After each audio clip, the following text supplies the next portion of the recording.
Hello everyone, welcome to today's video. So on today's video we will be discussing about the basics of Microsoft Excel.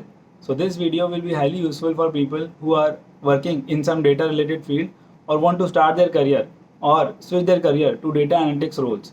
So let's get to the video. हमारे पास ये होता है title bar जो कि सबसे ऊपर नज़र आ रहा है। इसमें कई सारे ऑप्शंस होते हैं आपके पास। सो बेसिकली सबसे पहले ये बुक टू जो है ये एक्सेल शीट का नाम है। सो इसको जब आप कैसे भी किसी भी नाम से सेव करेंगे तो इसका नाम आप अपने हिसाब से रख सकते हैं ताकि आपको बाद में याद रहे कि आपके पास जब बहुत सारी फाइल्स हो जाएँ तो आप कैसे उसको रिमेंबर कर सकते हैं।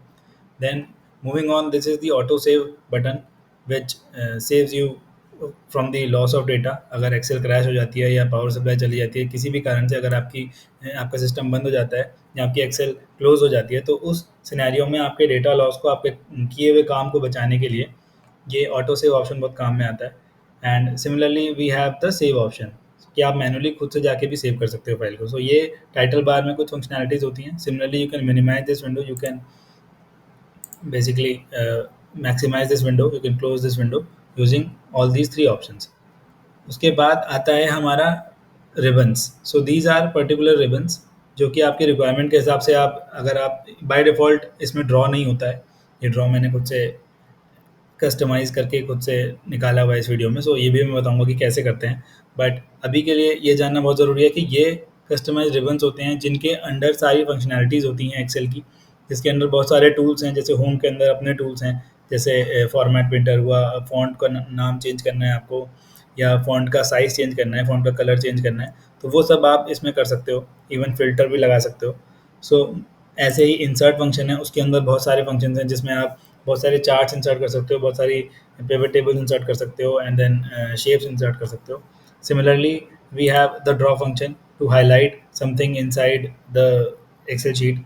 Similarly, we have formulas wherein we can use and basically debug कि हमारे क्या formulas हैं, कहाँ गलत हो रहे हैं, या फिर हर फॉर्मूले को अलग अलग सेग्रीगेट किया गया है, ग्रुप किया गया है कि कैसे फाइनेंशियल फार्मूलाज अलग हैं, लॉजिकल फार्मूलाज अलग हैं।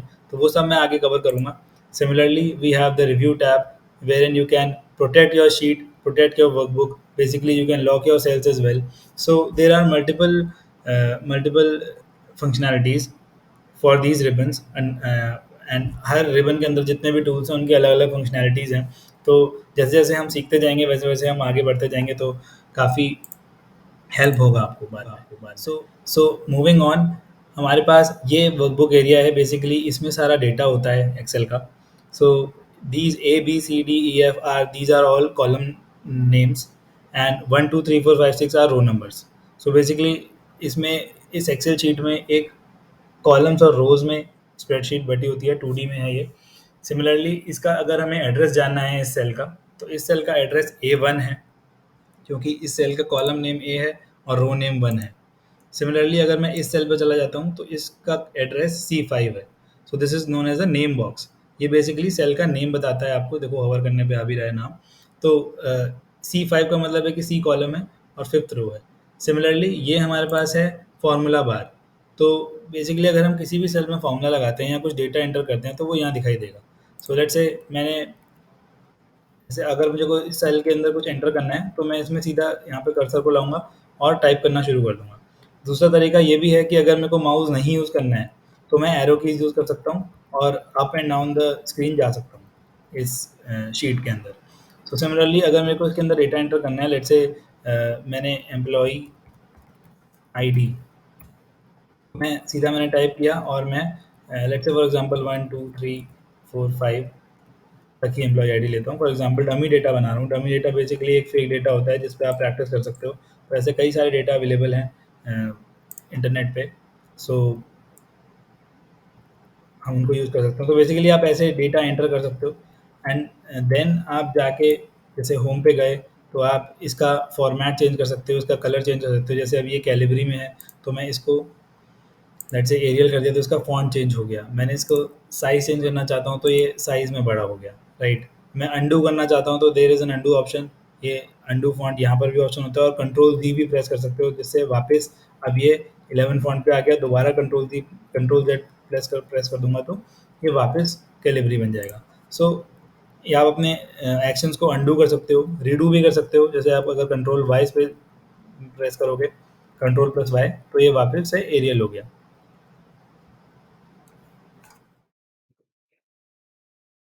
सो ये एक डमी डेटा है जिसके ऊपर मैं आपको सारे होम टैब की फंक्शनैलिटीज इस वीडियो में समझाऊंगा, और future part of the video में हम आगे दूसरे टैब्स भी सीखेंगे। So basically to start off, हमारे पास ये डेटा है जो बेसिकली डेटा इंटरप्रेट करने का काम है। जो सबसे पहले कि डेटा का एग्जैक्ट मीनिंग क्या है वो हमें जानना बहुत ज़रूरी है। सो बेसिकली ये data, let's say employ ID है, ये name, age, salary, and then हर इंसान के एक्सपेंसेस, एंड देन उनकी सेविंग्स हम कैलकुलेट करेंगे using this data only. So basically जैसे एम्प्लॉय आईडी होती है, जैसे हर कंपनी में होती है, हर एम्प्लॉय की यूनिक होती है। सो जैसे अभी मेरे को ये सिर्फ एम्प्लॉय दिखा रहा है, तो मेरे को एम्प्लॉय आईडी देखना है, तो बेसिकली मैं इस पर डबल क्लिक कर सकता हूँ, या तो मेरे को इस सेल पर डबल क्लिक करने में दिख जाएगा, या फिर मैं अगर ए कॉलम पूरा सिलेक्ट करके और डबल क्लिक करता हूँ, या फिर मैं अपनी स्क्रीन को रोटेट करता हूँ, तो ये आईडी की कॉलम विड्थ एडजस्ट हो जाती है। इसको एडजस्ट करने के दूसरे तरीके भी हैं। सो जैसे मैंने पूरा डेटा सिलेक्ट किया, and then I move to format, जो कि होम टैब के अंदर आता है। तो उसके बाद यहाँ पर आपके पास रो की हाइट एडजस्ट करने के लिए, कॉलम की विड्थ एडजस्ट करने के लिए सारे ऑप्शंस आते हैं। तो लेट्स से मैंने कॉलम कॉलम विड्थ को चेंज करके 10 कर दिया, तो मैं इसको ओके कर देता हूँ, तो ये यहाँ पर कॉलम विड्थ सबकी चेंज हो गई। अब यहाँ पर आप देखोगे कि बहुत सारे स्पेसेस हैं, तो अगर आप इसको ऑटो फिट करना चाहते हो, तो आप फॉर्मेट में जाके ऑटो फिट कॉलम फिट करके इसको ऑप्टिमाइज कर सकते हो कि हर कॉलम उतना ही स्पेस ले जितना उसको ज़रूरत है। सो ये बड़े डेटा के साथ बहुत हेल्पफुल रहता है, जिसमें आपको सारे कॉलम्स प्रिसाइजली दिखते हैं ऐसा करने से। सो मूविंग ऑन, हमारे पास ऐसे ही रो हाइट एडजस्ट करने का भी ऑप्शन होता है। तो बेसिकली अगर मैंने रो हाइट लेट से 30 कर दी, जो कि बाय डिफॉल्ट 15 होती है, तो ये रो हाइट, अब ये जो स्पेस ले रहा है डेटा, ये इवन 10 रोज भी इतना स्पेस ले रही है कि आपको स्क्रॉल करना पड़ रहा है। तो बेसिकली एक साथ एक डेटा देखने के लिए you can move to auto fit row height. अगर मैं ऐसा कर देता हूँ, तो हर रिकॉर्ड उतनी ही स्पेस लेगा जितना उसको रिक्वायर्ड है। सो बेसिकली ये हो गया हमारा auto fit columns and auto fit row का फंक्शनैलिटी। एंड देन लेफ्ट से स्टार्ट करते हैं। सो लेट अस सपोज कि मुझे एम्प्लॉय आईडी में मुझे जितने भी ये हेडर्स हैं इन सबको बोल्ड करना है, क्योंकि ये हेडिंग्स हैं। तो मैंने इनको बोल्ड पे क्लिक करके बोल्ड कर दिया है। एंड लेट्स से कि ये जो पूरी शीट है, इसमें मैं सिर्फ इसी डेटा पे काम करूंगा, तो मेरे को ये पूरा मैंने डेटा सिलेक्ट करके, एंड देन मैंने इसको ऑल बॉर्डर्स पे कर दिया, तो ये इसमें के आसपास बॉर्डर्स आ गए हैं। सो बेसिकली अब थोड़ा सा विजुअली अच्छा दिखने लगा है। नाउ मूविंग ऑन, आप इस पे और क्या कर सकते हो। सो जैसे ये सबकी सैलरी है, एंड देन इनके एक्सपेंसेस हैं। तो अगर आपको कुछ भी डेटा इसमें, अगर उनके लेट्स से सेविंग्स निकालनी है, फॉर एग्जांपल, इसका मेन डमी डेटा बनाने का एम यही था कि एक बार आपको एडिशन सब्ट्रैक्शन भी दिखा सकूं एक्सेल में कि कैसे आप कर सकते हो। तो बेसिकली इसके लिए आपको सीधा इज इक्वल टू टाइप करना, and then you have to select this cell, which is D2. D2 basically second row and D column, minus the expense column, which is this one. So इस बंदे की saving 24309 है। इस फॉर्मूले को अगर मुझे ड्रैग करना है, तो मैं नीचे यहाँ तक ड्रैग कर सकता हूँ। सो ऐसे हमारे पास हर एक इंसान की सेविंग्स आ गई हैं यहाँ पे, राइट। सो ऐसे आप करके ऐसे ही आप सम भी निकाल सकते हो कि उनकी let's say savings per year कितनी होगी। अगर मैं वो निकालने की कोशिश करूं, तो उसके लिए भी मैं इज इक्वल टू, लेट्स से ये 1 महीने की सेविंग है, इसको स्टार 12 से मल्टीप्लाई कर दिया, तो ये मेरे पास 1 साल की सेविंग आ गई, which is just a second, which is this. So ये 1 साल की सेविंग आ गई हर एक एम्प्लॉय आईडी के लिए। सो बेसिकली आप इसके ऐसे ही आप इसमें एडिशन, सब्ट्रैक्शन, डिवीजन, मल्टीप्लिकेशन सब कर सकते हैं।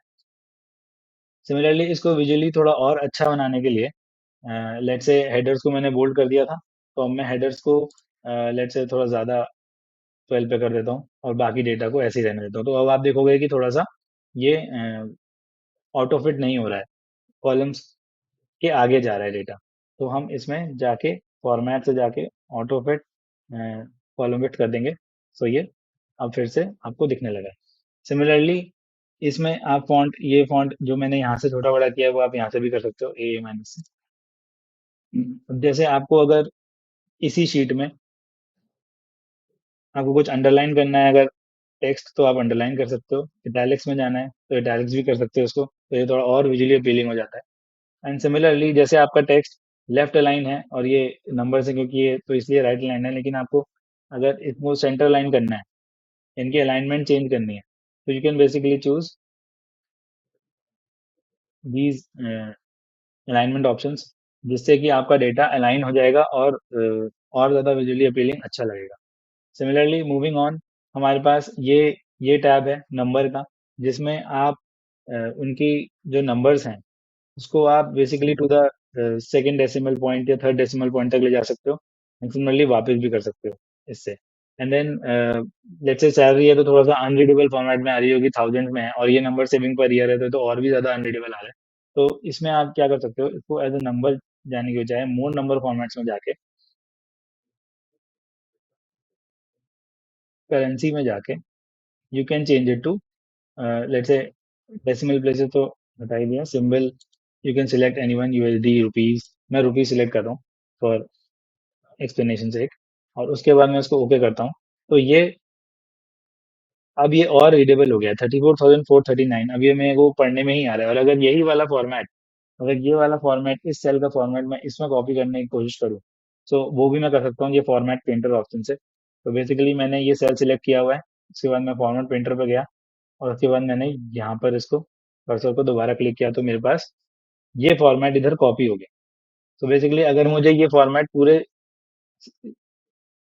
पूरे कॉलम में कॉपी करना है, तो मैं फिर से फॉर्मेट पेंटर पे जाऊंगा और फिर पूरा कॉलम सिलेक्ट करूंगा, एंड देन मेरे पास सारी बॉर्डर लाइंस कॉपी हो जाएंगी, पूरा फॉर्मेट कॉपी हो जाएगा। बेसिकली जैसा फॉर्मेट इसका था, या जैसा फॉर्मेट इस सेल का था, V2 सेल का, वैसा पूरी रो का हो गया, क्योंकि मैंने पूरे में ड्रैग कर दिया। सिमिलरली अगर मुझे इनको भी सेम फॉर्मेट में करना है, तो मैं इसको सिलेक्ट करूंगा और फिर यहाँ पे ड्रैग एंड ड्रॉप कर दूंगा। तो आप देखें कि अब डेटा कितना विजुअली अपीलिंग हो गया है और कितना जल्दी समझ में आ रहा है, रीडेबल हो गया है। सो बेसिकली इस सैलरी वाले रो को भी हम कॉपी कर लेते हैं, ताकि सेम फॉर्मेट में हो जाए सारा।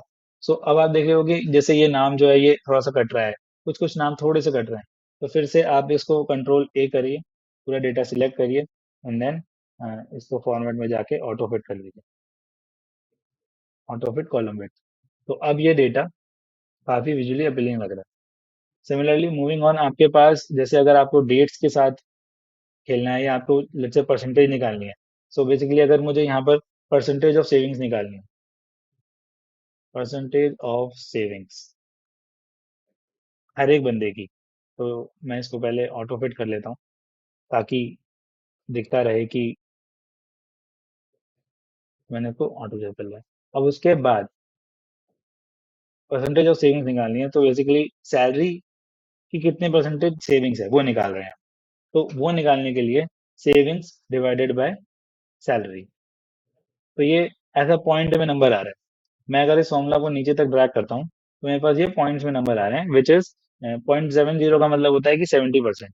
लेकिन इसको और विजुअली अपीलिंग बनाने के लिए, इसको और रीडेबल बनाने के लिए, you can just select this entire column, और उसके बाद you can press this button which is the percent button. तो इसको करते ही आपके पास ये सारे परसेंटेज में आ, राइट। एंड आपको अगर ये परसेंटेजेस डेसिमल पॉइंट्स में भी चाहिए, तो उसके लिए you can play with this.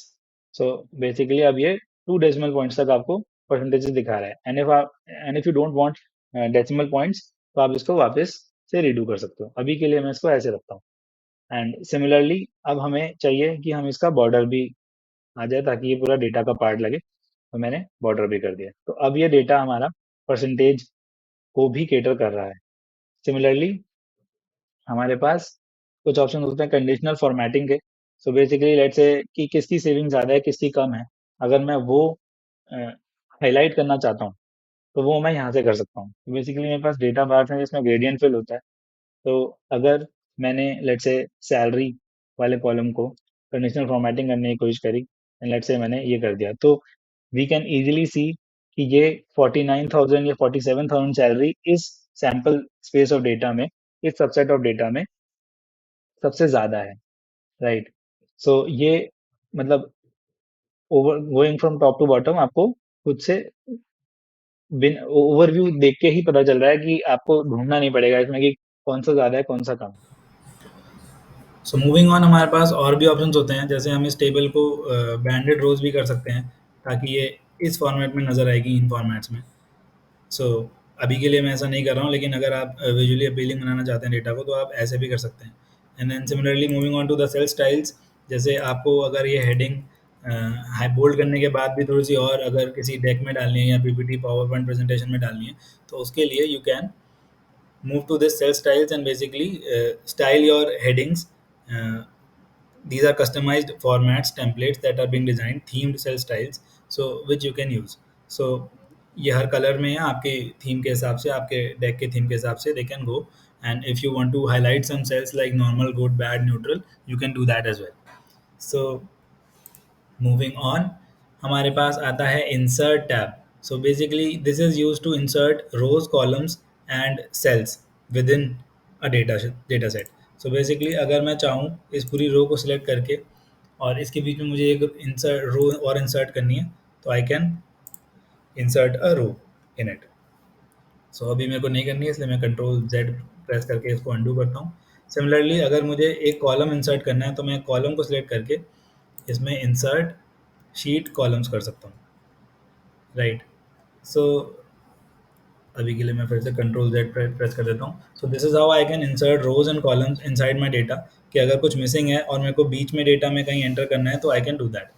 Similarly we have the delete cells option, जिसमें आप कोई भी रो डिलीट कर सकते हो।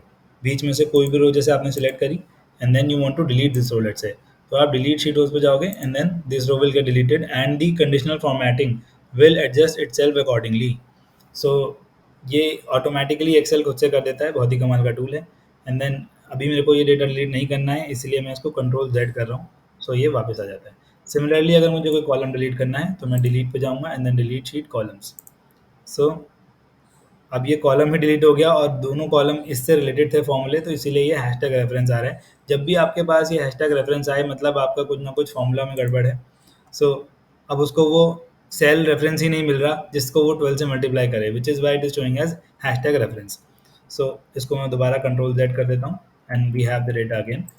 एंड देन मूविंग ऑन, मैंने फॉर्मेट आपको बता ही दिया है कि इसमें आप कैसे कैसे चीज़ें कर सकते हो। आप डिफ़ॉल्ट विड्थ भी ले सकते हो, कॉलम विड्थ चेंज कर सकते हो, रो वाइट चेंज कर सकते हो, रो विड्थ चेंज कर सकते हो। सिमिलरली इसमें एक होता है hide unhide. So basically instead of deleting a particular row और column, I can choose to hide और अनहाइड दैट रो और कॉलम।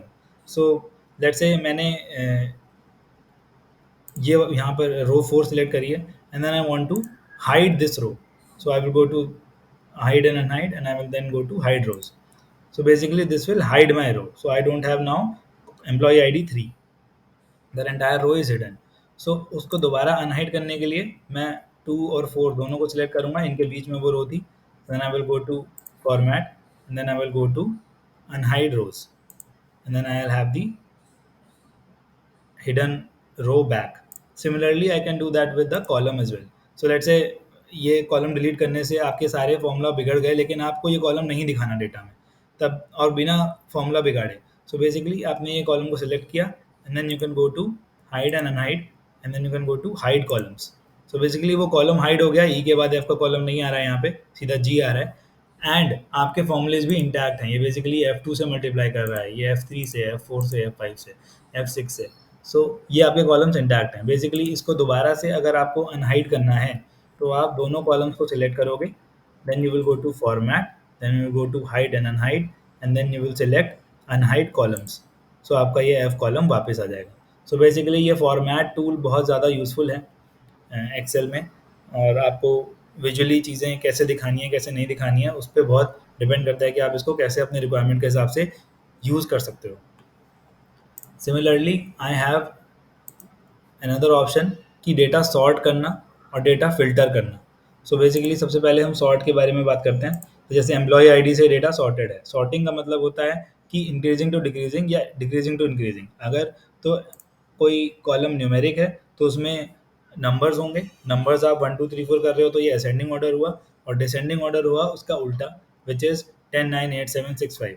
तो अगर मैं पूरा डेटा सिलेक्ट करूँ और मुझे इसको असेंडिंग ऑर्डर की जगह डिसेंडिंग ऑर्डर में सॉर्ट करना है, तो मैं यहाँ पर जाऊँगा और सॉर्ट स्मॉलेस्ट टू लार्जेस्ट तो हो ही रखा है ये, and then I can select sort largest to smallest.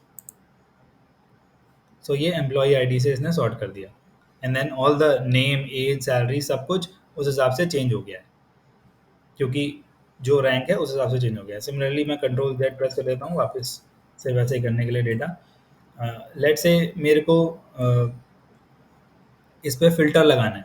Sorting हमने देख ली, सॉर्टिंग एक दूसरी तरीके की और होती है कि अल्फ़ाबेट की sorting, basically R, N, S, M, so this will be sorted in the order of A to Z if I sort in the ascending order, और अगर मैं डिसेंडिंग ऑर्डर में सॉर्ट करूँगा तो वो Z से A में सॉर्ट हो जाएगा। सो लेट्स से मैंने, और ये इसके करने के 2 तरीके होते हैं, एक फ़िल्टर से भी होता है, एक ऐसा भी होता है। तो अगर मैं पूरा इसका डेटा सिलेक्ट करता हूँ, and then I have the custom sort option. So custom sort में जाने के बाद मैं एम्प्लॉय आईडी की जगह मैं नेम से सॉर्ट करना चाहता हूँ, इसलिए मैं कस्टम सॉर्ट में गया हूँ। So I will select name, I have to sort on the cell values, and then instead of A to Z, let's say sorted by A to Z, क्योंकि A to Z से भी sort नहीं है ये data. मैंने A to Z से sort किया और ओके कर दिया। तो अब ये डेटा B सबसे पहले आ गया, then J, then J, then M, then N, then R and then S। So ये डेटा सॉर्ट हो गया है आपका in the increasing order of alphabet order.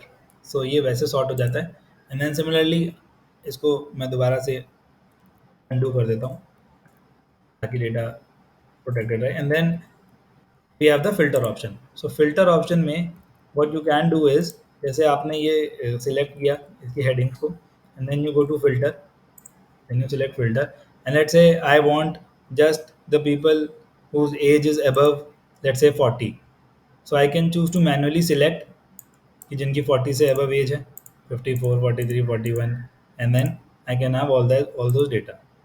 42 रह गया।